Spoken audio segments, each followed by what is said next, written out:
Okay, अब हमने पीछे के बात की कि हमारे पास विटामिन B12 और फोलिक एसिड आरबीसीज़ की फॉर्मेशन में हेल्प कर रहे होते हैं, मैच्योरेशन बेसिकली ये करवा रहे होते हैं आरबीसीज़ की, उसका नॉर्मल साइज़ बना रहे होते हैं, और इसके अलावा क्या कर रहे होते हैं, उसकी बाइकनकेव शेप की फॉर्मेशन में हेल्प कर रहे होते हैं। ठीक है, तो अगर ये नहीं होंगे तो क्या होगा हमारे पास, कि एक तो बाइकनकेव शेप नहीं बनेगी बल्कि इर्रेगुलर शेप बनेगी, और आरबीसीज अपने नॉर्मल साइज से लार्जर होंगे। ठीक है, तो ऐसी कंडीशन जिसमें आरबीसीज अपने साइज से लार्जर हों उसको हम मैक्रोसाइटोसिस कहते हैं। ठीक है, मैक्रो मीन्स लार्ज, ठीक है, and cytosis means disease of the cell. ठीक है, तो वो मैक्रोसाइटोसिस होंगे। अच्छा, अब हमारे पास विटामिन B12 और फोलिक एसिड की मैल एब्जॉर्प्शन किन वजह से होती है, हम ये देखते हैं।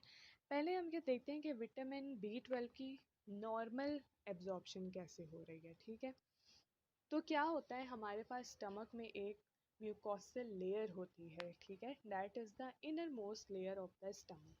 उसमें कुछ स्पेसिफिक सेल्स प्रेजेंट होते हैं। ठीक है, बेसिकली ग्लैंड्स प्रेजेंट होते हैं और उनके अंदर सेल्स होते हैं।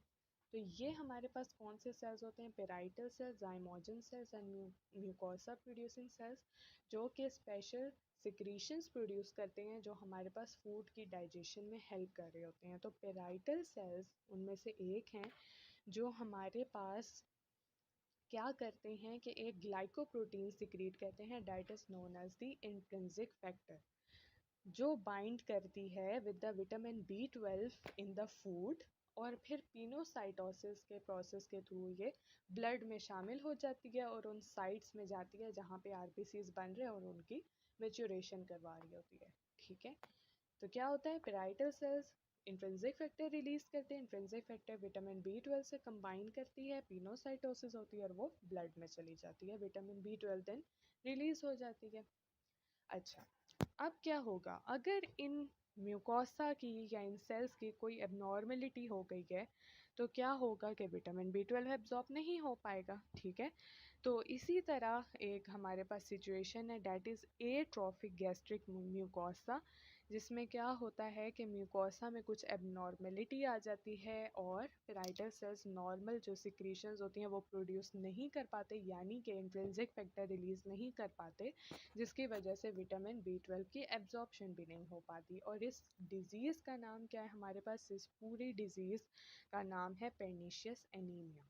ठीक है, तो क्या होगा सिंपली कि हमारे पास ज़ाहिरी बात है कि लार्जर साइज़ होगा, मैक्रोसाइटोसिस है, वो नॉर्मल सेल्स नहीं हैं, उनकी ब्रेक डाउन हो जाएगी। ठीक है, हीमोलाइसिस हो जाएगी, डिस्ट्रक्शन हो जाएगी, जिसकी वजह से हमारे पास क्या होगा कि आरबीसीज़ का काउंट ब्लड में डिक्रीज़ हो जाएगा। ठीक है, एनीमिया का मतलब ये है कि decrease in the HB concentration और RBCs concentration in the blood. ठीक है, तो pernicious anaemia means nutritional anaemia. ठीक है, ये इसी वजह से होता है, विटामिन B12 या फोलिक एसिड की डेफिशिएंसी या मेल एब्जॉर्प्शन की वजह से। ठीक है, तो क्या होगा कि इसकी एब्जॉर्प्शन नहीं होगी तो पर्नीशियस बेसिकली क्या होगा कि ये अवेलेबल नहीं होगा आरबीसीज को कि वो मेच्योर कर पाए नॉर्मली। दूसरी बात जो याद रखने वाली है कि जो अमाउंट है विटामिन B12 की जो रिक्वायर होती है ड्यूरिंग द मेच्योरेशन, वो सिर्फ है हमारे पास 1 to 3 माइक्रोग्राम्स, लेकिन जो विटामिन B12 की स्टोरेज है वो इस अमाउंट से 1000 टाइम्स ज़्यादा है। ठीक है, तो क्या होगा कि आफ्टर 3 to 4 years लेटर हमें विटामिन B12 डेफिशिएंसी के इफ़ेक्ट्स नज़र आएंगे। ठीक है, क्योंकि उस वक्त तक हमारे पास सारे जो है स्टोरेज भी ख़त्म हो चुकी है और जो डेली हमारे पास एब्जॉर्प्शन हो रही थी वो भी नहीं अब हो पा रही है। ठीक है, तो क्या होगा कि 3 से 4 साल बाद जब सारी एग्जॉस्ट हो जाएगी स्टोरेज भी और फॉर्मेशन भी, तब हमें इसके इफ़ेक्ट्स नज़र आएंगे और हमारे पास क्या होगा कि मैक्रोसाइटोसिस होगी, जो भी इसकी हमारे पास एबनॉर्मेलिटीज़ हैं। अब हमारे पास जो फॉलिक एसिड है वो हमें कैसे मिलती है, ग्रीन वेजिटेबल्स, फ्रूट्स और मीट के थ्रू। ठीक है, लेकिन क्या होता है कि इन की कुकिंग के दौरान हमारे पास बहुत से इंपॉर्टेंट कंपोनेंट्स लॉस हो जाते हैं, मिनरल्स, विटामिन्स। ठीक है, इसके साथ साथ फॉलिक एसिड भी कभी कभी डिस्ट्रॉय हो जाता है। ठीक है, तो इसकी वजह से भी हमारे पास एक तो फॉलिक एसिड अवेलेबल नहीं हो पाएगी, और दूसरी हमारे पास एक और डिजीज़ है इंटेस्टाइनल स्प्रू। इसमें हमारे पास क्या होता है, ये भी बेसिकली यही है कि जब एब्जॉर्प्शन नहीं हो पा रही होती है हमारे पास फॉलिक एसिड और बहुत से इम्पॉर्टेंट कंपोनेंट्स की, तो क्या होता है कि इन्फ्लेमेशन हो जाती है in the lining of the ilium. ठीक है, तो इस वजह से भी, इस कंडीशन की वजह से भी इसमें भी हम देखते हैं कि फोलिक एसिड की हमारे पास नॉर्मल एब्जॉर्प्शन नहीं हो पा रही।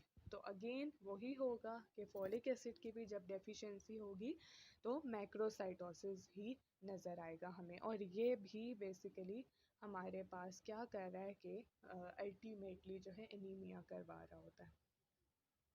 अच्छा, देन हम आगे देखते हैं हीमोग्लोबिन। हीमोग्लोबिन क्या है, कॉन्जुगेटेड प्रोटीन है ऑफ मेटालोपोरफाइरिन। ठीक है, 4 रिंग्स होते हैं हमारे पास, डैट आर पायरोल रिंग्स। ठीक है, और वो सारे मिल के क्या बना रहे होते हैं, एक पोरफायरिन हेड बना रहे होते हैं। ठीक है, अब हमारे पास क्या है कि जो सेंट्रली लोकेटेड एलिमेंट है हीमोग्लोबिन में, डैट इज़ आयरन। तो इन चारों जो ये हमारे पास रिंग्स हैं, ये आयरन से बॉन्डेड होंगे और हमारे पास पोरफायरिन बनाएंगे। That is why it is the conjugated protein of metalloporphyrin. Red pigment जो आरबीसीज के अंदर मौजूद होता है और जो उसे रेड कलर बेसिकली प्रोवाइड कर रहा होता है, वो कौन है, हीमोग्लोबिन है। हीम इसमें हमारे पास 4% है और ग्लोबिन 96% है। ठीक है, अच्छा, मेल में इनकी अमाउंट ज़्यादा क्यों होती है, क्योंकि जो टेस्टोस्टेरोन हार्मोन है वो भी हमारे पास इराइथ्रोपोइसिस स्टिमुलेट करवा रहा होता है, जिसकी वजह से हीमोग्लोबिन जो है वो लेवल ज़्यादा होता है। ठीक है, मतलब कि वैसे तो हमने अभी फॉर्मेशन के स्टेप्स देखे थे, उससे भी हमारे पास आरबीसीज बन रहे हैं, उसमें हीमोग्लोबिन था, और इसके अलावा हमारे पास जो एडिशनल फॉर्मेशन हो रही है वो टेस्टोस्टेरोन करवा रहा है मेल्स में, जिसकी वजह से हीमोग्लोबिन लेवल इनमें ज़्यादा है और अल्टीमेटली रेड ब्लड सेल्स का काउंट भी ज़्यादा है इनमें। ठीक है, फंक्शंस क्या हैं, ऑक्सीजन, जो कि सबसे मेन फंक्शन है कि ऑक्सीजन ट्रांसपोर्ट करवा रहा होता है टिश्यूज़ में। ठीक है, जहाँ पे ऑक्सीजन रिक्वायर्ड होता है, CO2 लंग्स में ट्रांसपोर्ट करवा रहा होता है ताकि वो outside of the body expel कर दें। मेंटेन कर रहा होता है एसिड बेस बैलेंस। ठीक है, बफर के तौर पे एक्ट कर रहा होता है बेसिकली ये।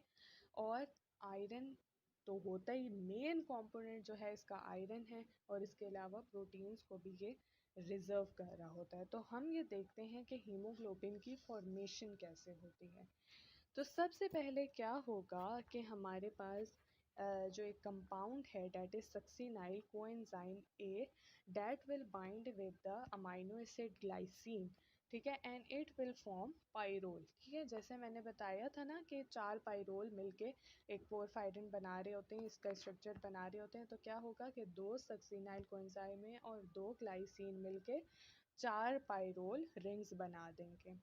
ये 4 पायरोल रिंग्स हमारे पास आपस में जो है बॉन्डिंग करेंगे, कंबाइन होंगे और एक स्ट्रक्चर बना देंगे, डैट इज़ प्रोटोपोरफायरिन 9। ठीक है, ये प्रोटोपोरफायरिन 9 फेरस आयरन से कंबाइंड होके हमारे पास हीम बनाएगा। ठीक है, हीम कितना था हमारे पास, हीम मॉलिक्यूल था हमारे पास इसमें 4% हीमोग्लोबिन में।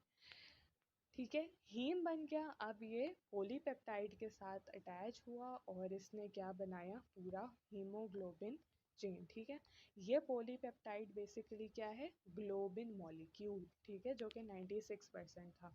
तो हीम, हीम की ये खसूसियत होगी कि उसमें आयरन होगा। ठीक है, क्योंकि ये हमने ऊपर देखा था प्रोटोपोरफायरिन 9 प्लस आयरन मिल के हीम बना रहे थे। ठीक है, हीम हैज़ आयरन, और पॉलीपेप्टाइड जो है हमारे पास इसमें ग्लोबिन मॉलिक्यूल है, जो कि इसके साथ हीम के साथ कंबाइन होके पूरा हीमोग्लोबिन का स्ट्रक्चर बनाएगा। ठीक है, ये हीमोग्लोबिन चेन एक पूरी बनाएगा, डैट इज़ कोई भी बनाएगा, अल्फ़ा या बीटा। ठीक है, बारी बारी स्टेप्स में हमारे पास ये चेन्स बनेंगी और 2 अल्फ़ा और 2 बीटा चेन्स मिलके हमारे पास जब कंबाइन होंगी आपस में तो हीमोग्लोबिन मॉलिक्यूल बनेगा। ठीक है, हमारे पास क्या होता है कि 4 चेन्स होती हैं हीमोग्लोबिन में, जैसे कि हमें पता है that will bond to the 4 molecules of the oxygen या to the 8 atoms of the oxygen. ठीक है, और इन 4 चेन्स में 2 अल्फा चेन होती हैं और 2 बीटा चेन्स होती हैं।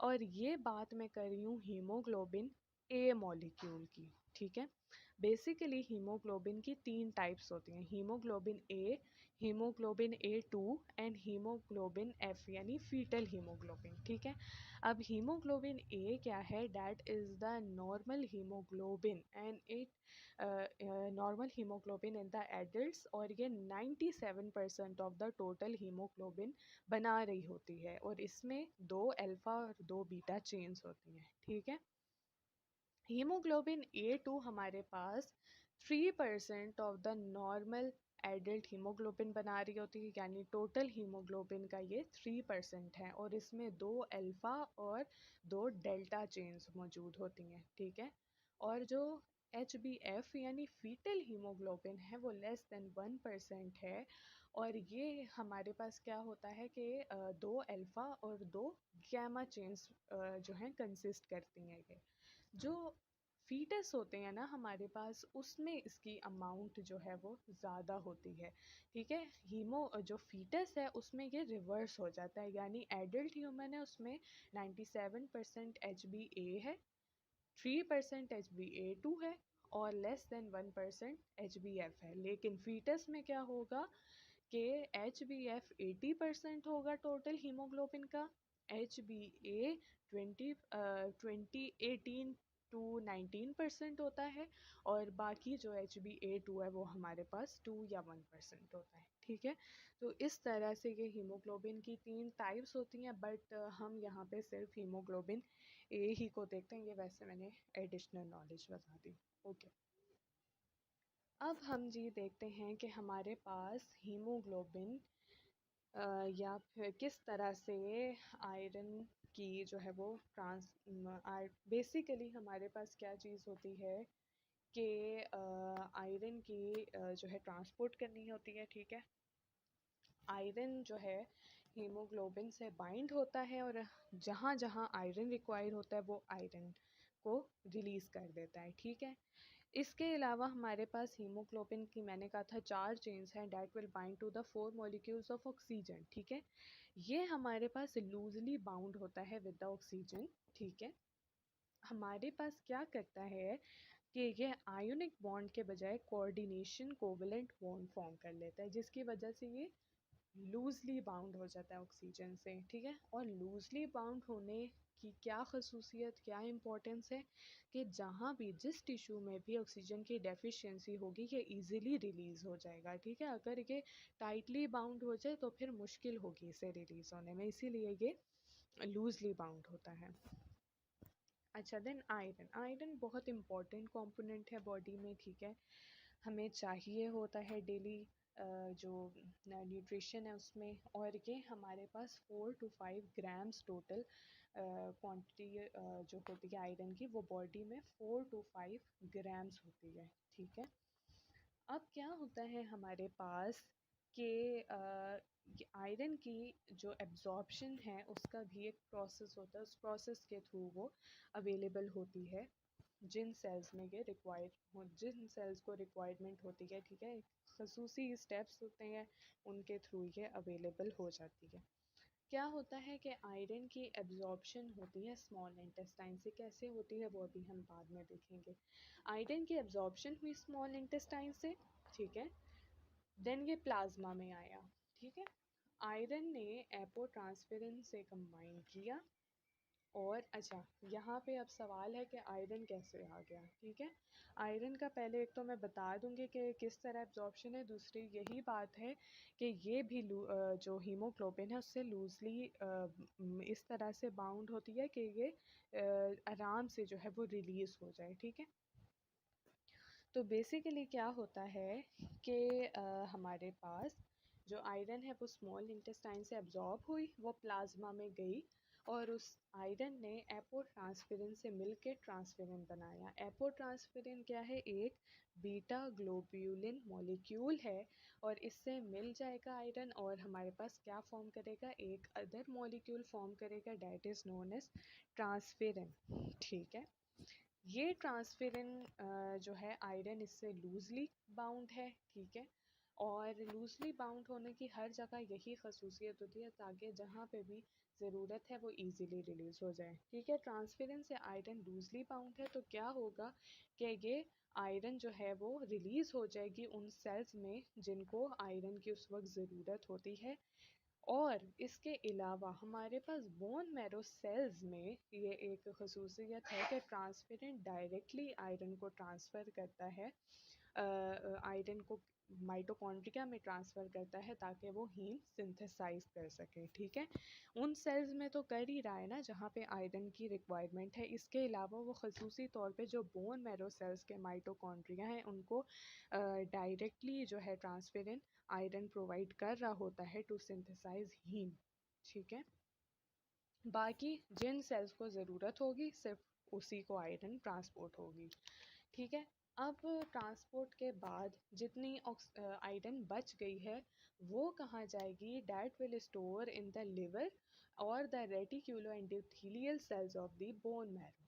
ठीक है, यहाँ पे ये स्टोर हो जाएगी। कैसे स्टोर होगी कि इन सेल्स में ये एक एपोफेरिटिन भी एक ग्लोब्यूलिन मॉलिक्यूल है, आयरन इसके साथ बाइंड करके फेरिटिन बना लेगी। ठीक है, ferritin is the storage iron. ठीक है, जो कि स्टोरेज फॉर्म है आयरन की। ठीक है, क्या होगा बेसिकली कि इन सेल्स में ये फेरिटिन की फॉर्म में स्टोर हो जाएगी और जब जहाँ ज़रूरत होगी तो अगेन ये उन सेल्स में जाके आयरन को रिलीज़ कर देगा और वो सेल्स यूटिलाइज कर लेगी आयरन को। अच्छा, अब अगर इस स्टोरेज पूल की भी कैपेसिटी फुल हो गई है और इसमें अब मज़ीद जगह नहीं है आयरन स्टोर करने की, तो क्या होगा कि ये हीमोसाइडरिन की फॉर्म में स्टोर हो जाएगी। Haemosiderin is the highly insoluble form of the iron और ये लार्ज क्लस्टर्स की फॉर्म में पड़ी होती है। ठीक है, तो क्या होता है बेसिकली कि मेन स्टोरेज हमारे पास फेरिटिन की फॉर्म में है। ठीक है, फेरिटिन की फॉर्म में स्टोर हो रही है in liver and bone marrow. लेकिन अगर ये स्टोरेज भी जो है पूरी हो जाती है, स्टोरेज फिल हो जाती है, तो क्या होगा कि ये हीमोसाइडरिन की फॉर्म में स्टोर हो जाएगी, that is the highly insoluble form of the iron. ठीक हो गया। अब जो डेली हमारे पास आयरन है कुछ, क्या होगा कि वो रिलीज़ भी होती है। ठीक है, तो डेली जो आयरन लॉस है वो 0.6 mg है in the form of faeces.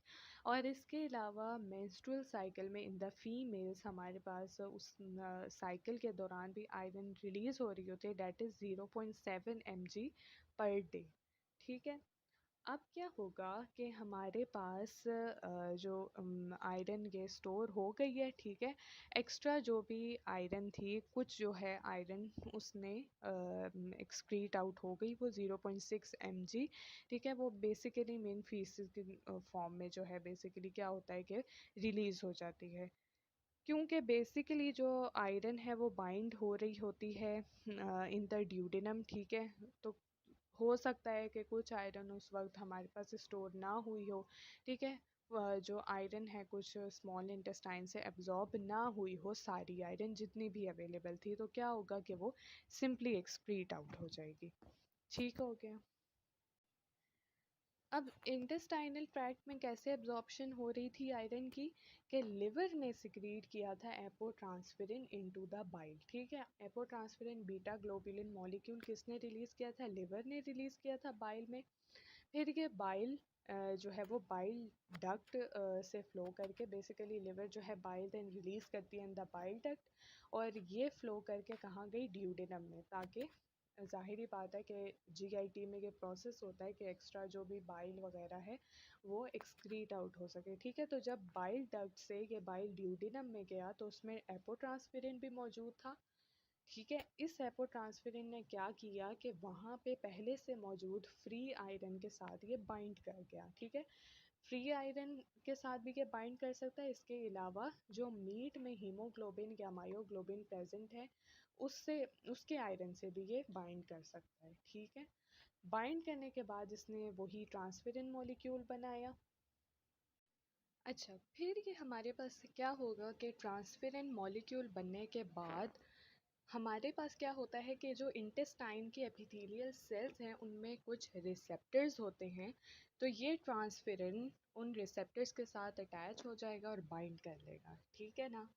Binding के बाद इनकी पिनोसाइटोसिस होगी और पिनोसाइटोसिस के बाद ये जो पिनोसाइटिक वेसिकल है ये ब्लड कैपिलरीज में एंटर हो जाएगा कैरिंग द ट्रांसफेरेंट। ठीक है ना। और अपीयर हो जाएगा एज द प्लाज्मा ट्रांसफेरेंट। ठीक हो गया। तो हमारे पास क्या था कि लिवर ने सिक्रीट किया एपो ट्रांसफेरेंट इनटू द बाइल। ठीक है, बाइल ने क्या किया कि वो बाइल डक्ट से फ्लो होके कहाँ पे चला गया, ड्यूडेनम में। और ड्यूडेनम में हमारे पास क्या हुआ कि जो एपोट्रांसफेरिन आया था उसने फ्री आयरन से बाइंड कर लिया, या फिर हम जो मीट खाते हैं तो उसमें जो हीमोग्लोबिन और मायोग्लोबिन प्रेजेंट थी उसके आयरन से बाइंड कर लिया। ठीक है, बाइंड करने के बाद इसने ट्रांसफेरिन बनाया। ट्रांसफेरिन जो है जो रिसेप्टर्स थे in the membranes of intestinal epithelial cell उससे बाइंड कर गया, और बाइंड करने के बाद पिनोसाइटोसिस हुई, और ये जो है ट्रांसफेरिन देन अल्टीमेटली रिलीज हो गया इनटू द ब्लड कैपिलरीज। ठीक हो गया। अब मैंने कहा था कि आरबीसीज का जो लाइफ स्पैन है वो 120 डेज या 4 मंथ्स होता है। ठीक हो गया। तो क्या होता है कि आफ्टर 120 डेज़ ये जो आरबीसीज हैं, ठीक है, ये सेल्फ डिस्ट्रक्ट होते हैं। सेल्फ डिस्ट्रक्शन कैसे होती है इनकी कि 120 डेज़ के बाद ये स्प्लीन में जाते हैं, और स्प्लीन में क्या होते हैं, हमारे पास मैक्रोफेजेस होते हैं। मैक्रोफेजेस जो आरबीसीज में प्रेजेंट होता है हीमोग्लोबिन उसको डिग्रेड कर देता है, और जो आयरन है उसे रिलीज़ कर देता है। ठीक है, तो वो आयरन अगर उसका किसी सेल्स को ज़रूरत होती है तो उधर चला जाता है, वरना ये सिंपली जो हमारे पास स्टोरेज पूल है in the form of ferritin ये स्टोर हो जाता है फॉर द फ्यूचर यूज़। ठीक हो गया।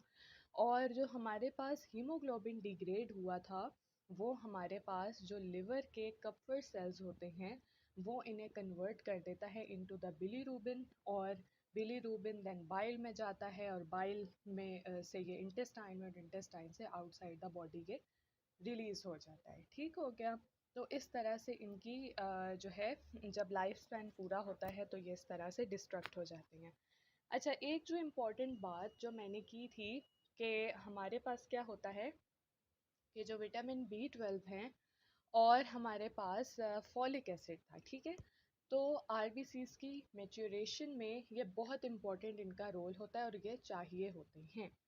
ठीक है, अब क्या होता है हमारे पास कि डीएनए के डिफरेंट कंपोनेंट्स होती हैं। ठीक है, for example GTP, ATP, TTP वगैरह। ठीक है, ये हमने पढ़े हुए हैं। ठीक है, क्या होता है कि जो आरबीसीज के डीएनए होते हैं उनका जो थाइमिडीन ट्राइफॉस्फेट वाला फैक्टर है वो बेसिकली ये विटामिन B12 बना रहे होते हैं। ठीक है, तो इस वजह से कि क्या होता है कि ये टीटीपी भी एक बहुत इंपॉर्टेंट फैक्टर है आरबीसीज की मैच्योरेशन के लिए, उसके डीएनए के लिए। तो ज़ाहिरी बात है अगर ये अवेलेबल नहीं होंगे तो हमारे पास आरबीसी सही तरह मैच्योर नहीं हो पाएंगे।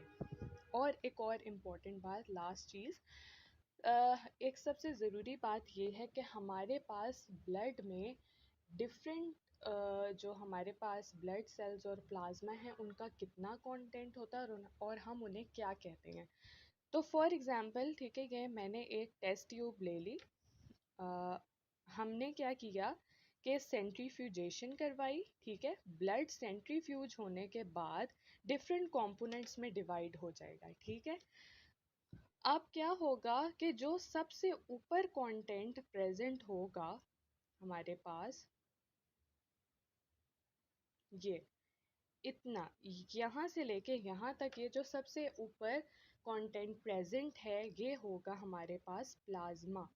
ठीक है, जो कि हमारे पास ब्लड का 55% बना रहे हैं। ठीक हो गया। और ये जो थिन लेयर है इन द मिड वे, ये हमारे पास क्या कहलाती है, बफी कोट। अच्छा, बफी कोट में हमारे पास क्या इंक्लूड है? WBCs and platelets. और ये हमारे पास जो है वो less than 1% of total blood है, ठीक है। और जो सबसे नीचे कंपोनेंट होगा हमारे पास, जो सेंट्रीफ्यूजेशन के बाद सबसे नीचे सेटल डाउन होगा, वो होंगे हमारे पास आरबीसीज। और इस आरबीसीज के कंटेंट को हम क्या नाम देते हैं? हेमाटोक्रिट का नाम देते हैं, या हम नाम देते हैं पैक्ड सेल वॉल्यूम, जो कि हमारे पास टोटल ब्लड का कितना है? 45%, ठीक है। ये बहुत इंपॉर्टेंट क्वेश्चन है कि हेमाटोक्रिट क्या होता है, पैक्ड सेल वॉल्यूम क्या होता है, ठीक है। तो ये मस्ट पता होना चाहिए। और दूसरी बात ये है कि अगर मतलब इसकी एग्जैक्ट वैल्यू ना याद हो तो हम जो है इसे एवरेज 40 to 45% भी बता सकते हैं। क्यों? क्योंकि फीमेल्स में जो इसकी वैल्यू होती है वो होती है 42%, और मेल्स में 45% हिमेटोक्रिट प्रेजेंट होता है, ठीक है। तो ये एवरेज भी सही कंसिडर की जाएगी, ठीक हो गया ना। तो ये तीन बहुत इंपॉर्टेंट बातें हैं जो लाजमी पता होनी चाहिए। So that was all.